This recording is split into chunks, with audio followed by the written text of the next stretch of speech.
আরেকটি ১লা জানুয়ারির এই সময়কার একটি ঘটনা, ঐতিহাসিক ঘটনা সম্বন্ধে জানব। অবতার পুরুষরা যখন জন্মগ্রহণ করেন তখন তাদের জীবিত অবস্থায় সাধারণ মানুষ চিনতে পারে না, মাত্র কয়েকজন চিনতে পারে, যারা তাদের কাছাকাছি থাকে তাও ঠিক ঠিক চিনতে পারে না। তাই তারা যখন তাদের লীলা শেষ হয়ে আসে সেই সময় জানিয়ে দেন যে তারা কি জন্য এসেছে। ঠাকুরের ভাষায় শেষে হাটে হাঁড়ি ভেঙে দিয়ে যাব। আমরা যদি ভগবান শ্রীকৃষ্ণের দিকে তাকাই তাহলে দেখতে পাব তিনিও তাকে সবাই সাধারণ মানুষের মতোই ব্যবহার করছেন। পরে তিনি গীতা মুখে অর্জুনের কাছে সমস্ত ব্যাখ্যা করে হাটে হাঁড়ি ভেঙে দিয়ে গিয়েছিলেন। আমাদের জন্য শেষ যে পথ, সর্বশ্রেষ্ঠ পথ সাধারণ মানুষের জন্য দেখিয়ে গিয়েছিলেন। গীতার ৮ম অধ্যায়ের শেষের দিকে আপনারা একটি শ্লোক দেখতে পাবেন। শ্রীকৃষ্ণ বলছেন অর্জুনকে, সর্বধর্ম পরিত্যাজ্য মামেকং শরণং ব্রজ।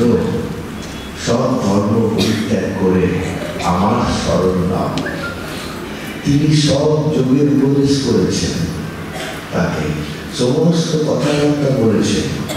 18টি অধ্যায় ধরে সবশেষে তাকে বলছেন যেটি সর্বশ্রেষ্ঠ, সব মানুষের পক্ষে সুবিধে, সেইটি বলছেন সর্বধর্মান পরিত্যাজ্য মামেকং শরণং ব্রজ। তুমি আমার শরণ নাও সব ধর্ম পরিত্যাগ করে।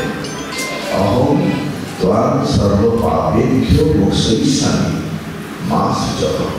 আমি তোমাকে সব পাপ থেকে রক্ষা করব, তুমি শোক করো না। ঠিক সেই রকম ১লা জানুয়ারিতে ঠাকুর তার নিজের স্বরূপ প্রকাশ করেছিলেন কতিপয় ভক্তের কাছে, আর আমাদের সবার জন্য একটা আশীর্বাদ রেখে গিয়েছিলেন। সেদিন ১লা জানুয়ারি। ১লা জানুয়ারি তো জানেন আপনারা একটা বিশেষ দিন, ইংরেজদের জন্য, বিদেশিদের জন্য বছরের প্রথম দিন।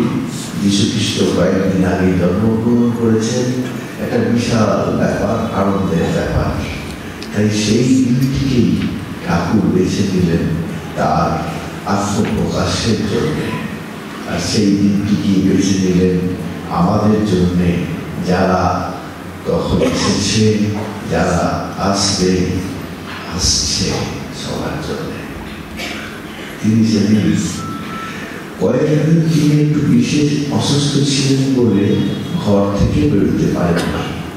আপনারা সবাই জানেন তিনি দক্ষিণেশ্বর কালীবাড়িতে মা কালীর মাটির প্রতিমাকে চিন্ময়ী মূর্তিতে প্রতিষ্ঠিত করেছিলেন। জাগারে ভারত শ্মশান তীরে অশিব নাসিনী মহাতারিণী মাতৃ নামের অমৃত মিলে ভাসালে নিজ ভারত আবার। কবি লিখছেন ঠাকুরকে কেন্দ্র করে। সেই অশিব নাসিনী মা কালীকে জাগিয়েছিলেন, আর মা নামের মধ্যে সারা পৃথিবীকে ভাসিয়ে দেওয়ার জন্য রেখে গেছেন। তিনি দক্ষিণেশ্বর থেকে অসুস্থ হয়ে গিয়ে থাকছিলেন কাশীপুর উদ্যানবাটিতে, কলকাতায় থাকে, চিকিৎসার সুবিধা হয়। কয়েকদিন অসুস্থ ছিলেন বলে তিনি ঘর থেকে একেবারেই বেরোতে পারেননি। 1 জানুয়ারি সকাল থেকেই তার শরীরটা খুব ভালো ছিল, তাই তিনি ভাবলেন যে একটু বাইরে বেরোবেন। তখন ঘড়িতে বিকাল 3:45, এখনো 3:45। ঠাকুর বেরিয়েছে। ওদিকে কাশীপুর উদ্যানবাটিতে আপনারা যদি যান দেখেছেন, উদ্যানবাটির গেট থেকে অনেকটা রাস্তা গেলে তারপর ঠাকুরের থাকার ঘরটি। তিনি আসছেন, গেটের কাছাকাছি একটা জায়গায় একটা আম গাছ আছে। সেই আম গাছের নিচে কয়েকজন ভক্ত বসে ঠাকুর সম্বন্ধে কথাবার্তা বলছেন। তাদের মধ্যমণি গিরিশ ঘোষ। ঠাকুর হাঁটতে হাঁটতে কয়েকজনের সঙ্গে আসছেন। ওরা দেখতে পেয়ে আনন্দে আটখানা হয়ে সবাই দাঁড়িয়ে পড়েছেন, ঠাকুরের দিকে এগিয়ে আসছেন। ঠাকুর তাদের কাছাকাছি এসেছেন, এসে গিরিশ ঘোষকে দেখে জিজ্ঞাসা করছেন, তুমি আমার নামে চারিদিকে কত কি বলে বেড়াও, তুমি আমার মধ্যে কি দেখেছ? গিরিশ ঘোষ ঠাকুরের সামনে নতজানু হয়ে হাত জোর করে বলছেন, ব্যাস পারবি কি, যার কথা বিরক্তা করতে পারেনি লিখে। আমি অত্যন্ত সাধারণ মানুষ, আমি কি বলবো, কি লিখব? ঠাকুর গিরিশ ঘোষের বিশ্বাস 5 বলতেন। সেই বিশ্বাসে সমাধিস্থ হলেন।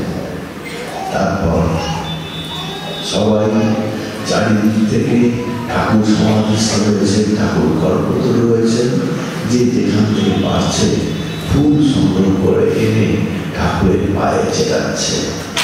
ঠাকুর তাদের দিকে তাকিয়ে বলছেন, আশীর্বাদ করি তোমাদের চৈতন্য হোক।